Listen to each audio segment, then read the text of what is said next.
नमस्कार, मैं मोहित बिष्ट आपका एक बार फिर से बहुत बहुत स्वागत करता हूं आपके अपने चैनल लम्मा यूके में। दोस्तों, आज का हमारा मुद्दा यही है कि इस बार भी हमारे उत्तराखंड के पहाड़ी क्षेत्रों में रहने वाले 40% लोग अपने मत का प्रयोग नहीं कर पाएंगे, यानी इस बार भी वो वोट नहीं डाल पाएंगे। अब आप सोच रहे होंगे कि मैं ऐसा क्यों कह रहा हूं, तो उसका कारण ये है कि पहाड़ के जो युवा वर्ग के लोग हैं वो आज भी अपने जॉब करने के लिए, रोजगार करने के लिए अन्य राज्यों में और अन्य देशों में गए हुए हैं, तो जिसके कारण वो वोट डालने के लिए अपने घर में नहीं आ पाते हैं।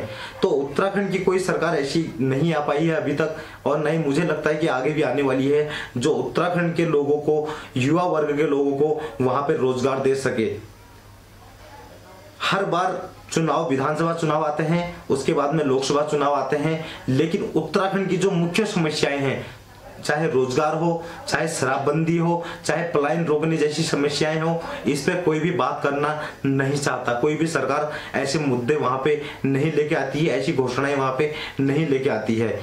इस बार भी लोकसभा चुनाव में मैंने उत्तराखंड में देखा, जहां कांग्रेस पार्टी राहुल गांधी के 72,000 रुपए जो गरीबों को देने का ऐलान कर रही है, उसके ऊपर में चुनाव लड़ रही है। वहीं बीजेपी मोदी जी के जो दावे हैं, वादे हैं या फिर घोषणाएं हैं, उनके ऊपर में चुनाव लड़ रही है। चाहे वो पाकिस्तान में हुए एयर सर्जिकल स्ट्राइक के ऊपर हो, या फिर मोदी जी द्वारा दिए गए शौचालय या फिर घर के बारे में जो रोजगार हैं, उनके ऊपर में चुनाव लड़ रही है। जो उत्तराखंड के जो मुद्दे हैं वो इस बार भी लोकसभा चुनाव में से गायब दिखे।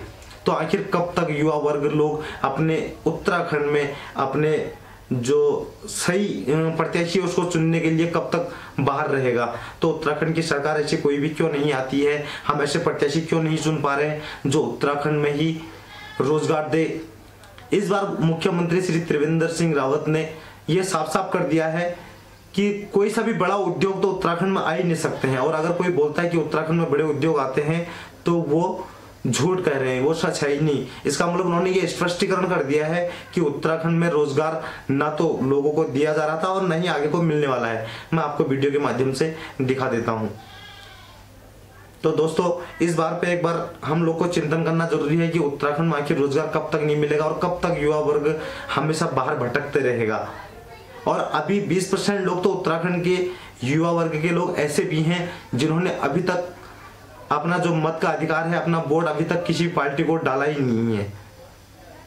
तो बहुत बहुत धन्यवाद आपका वीडियो देखने के लिए। देखिए में काय के लिए हुआ, ये सवाल स्वाभाविक रूप से मन में आता है, क्योंकि बड़ा उद्योग पहाड़ों में नहीं आ सकता है। कोई बोलता है वो तो झूठ बोलता है। जितने बड़े उद्योग हैं बंद हो गए, लेकिन हमारे चारों तरफ में देख रहा हूं, सामने चीड़ के जंगल हैं, हमारे खेत खाली पड़े हुए हैं। हमारे खेतों में हमने कहा हम इनको बिजली पैदा करने के लिए सोलर जो कोई लगाना चाहता है, तो हमने 5 मेगावाट तक के अपने स्थानीय उत्तराखंड के जो मूल निवासी हैं, 5 मेगावाट तक के प्रोजेक्ट हमने उनके लिए, चाहे बिजली के प्रोजेक्ट होंगे चाहे सोलर के प्रोजेक्ट होंगे, ये हमने अपने लोकल लोगों के लिए दिया है।